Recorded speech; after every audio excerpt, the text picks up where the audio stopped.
Hi guy, been a busy week and away for Game Boy games. Got a fair few coming this week. I thought I'd do a quick video and just talk about what I've received.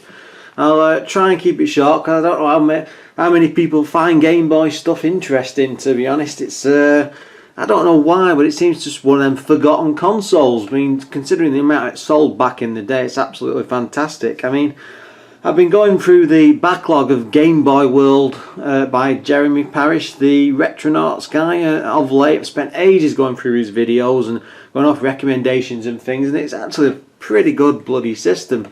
So much so that I'm half thinking now about going through a complete collection, because there's only about 4, maybe 500 games mixed between Europe and the US, and there's not that many mega rare ones, and you can still buy every single game, and we'll see how it goes. I mean, at the moment I've got probably about 35 games, but like I say, this is just the ones I've got this week. First up we have pretty easy, simple one. It is tennis. This is the one with Mario as the umpire on.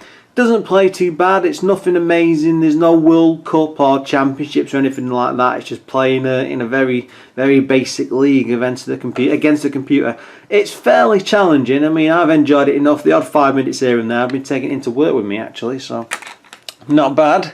Next up is, this is an amazing game. I had this as a kid. I must have been about 15, 16 at the time.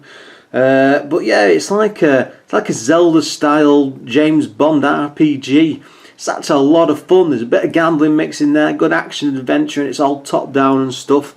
Walking around, fighting them with hands, fists, and even the old wall for PPK. It's actually a pretty good game. I mean, goes for about 7 or 8 quid on eBay, but I saw it for 67p on Amazon. I mean, that's what I'll recommend if you're getting any games, retro games these days. If you're not bothered about them being in excellent condition or seeing pictures, have a look at the price on eBay first, and then just look it up on Amazon and just have a look on the marketplace, because there's always someone with it really cheap. So what's up next? That is Probotector. This is I think this one cost me about a tenner, and that it's not in too bad condition. There's some peeling there which isn't great. It's an okay game. It looks okay. I don't know. It's Contra, isn't it, really? But with robots on, because they have to remake it for the English and the European markets, I think. Anyway, oh no, UKV, so just the UK market, probably by the looks of it. Yeah, it's not too bad. I mean, it's much easier than the NES game, so it's probably worth playing for that alone, because you can get fairly far on it.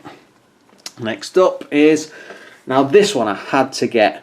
It's Kid Icarus, but it's actually fairly rare, and it usually goes for about 15 to 20 pounds. Just as expensive in the US, I believe, as well, because there was it's basically Kid Icarus 2, I believe. It's a sequel to the NES game, and I just found it's a lot better. It's easier to get on with. You can travel pretty far in it. I got much farther on this on my first go than I ever did on the original NES game, and yeah, pretty decent action platformer. Next up, this is one I saw on Game Boy World. It's like a puzzle, single screen platformer. I don't know how to describe it. You play as a warrior or a fighter. You've got to collect all tokens on the screen, and you can climb up ladders. You've got to run out of the way of enemies, but you can kick ladders or they look like barrels or boxes at them, and then each mission screen is like it's just like it's a single level, and there's loads of them going through. But it's a really good game. So again, go look that one up. You'll probably enjoy it. Stretching a bit.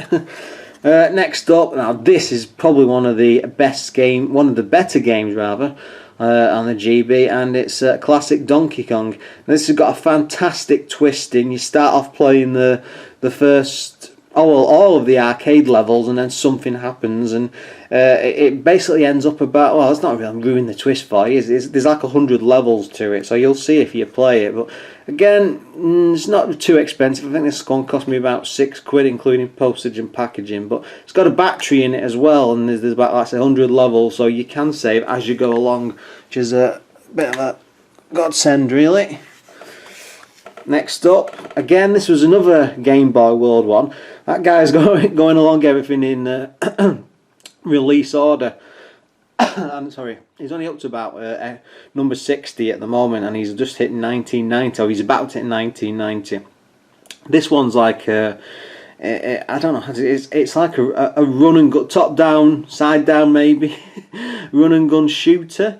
You take Mercenary Force. You can select a number of like warriors or gunmen and stuff, and you run just running from left to right, dodging everything, and then trying not to get shot at. And it's actually fairly entertaining. But I think that was about a £5. It was pretty cheap. Oops, I'll stick that one on. And then last but not least, and again another Game Boy World title. And it's Quicks, or Kicks, I'm not sure how to pronounce that. It's basically, you've probably played it to death before, but it's basically a line game, and you have a big box, and then you go down the lines at the side, and you have to come out and make your way across, and when you get across, then the other half of the screen turns like black, but there's all like enemies swirling around his side, and there's electric lines, and that's what them yellow things are.